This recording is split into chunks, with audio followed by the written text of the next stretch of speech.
তো বন্ধুরা, আজকে কি কি রান্না বান্না হয়েছে চলো তোমাদেরকে দেখিয়ে দিই। এই যে দেখতে পাচ্ছ, এটা হচ্ছে লাউয়ের তরকারি। আর এখানে আছে ভেন্ডির তরকারি। আর এটা হচ্ছে মাছের তেল দিয়ে আলু বেগুন দিয়ে করেছি। আর এই যে ভাত। আর এটা হচ্ছে বেগুন পোড়া। তো এই হচ্ছে আজকে রান্না বান্না আমাদের। তো মাছটাকে আনেনি এখনো, তো মাছ রয়ে গেছে রান্নাঘরে। তো ওটা তোমাদেরকে বলে দিলাম, দেখিয়ে দিতে পারছি না, কেননা ওটা বর্মশাই আনেনি। আমি তো আগেই বসে পড়ে গেছি। আমি এখন আর উঠবো না, তুমি যাবে তো যাও। এটা সাইডে রাখো, সাইডে। আজকে বর্মশাই সব বাড়ছে ভাত আমার জন্য, নিজের জন্য। তো মেয়ের খাওয়া দাওয়া হয়ে গেছে, আমরা এখন টিভি দেখে দেখে ভাত খাবো। আর এই যে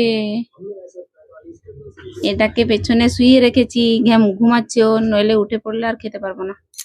তো বাই বাই সবাইকে, সবাইকে বাই বাই।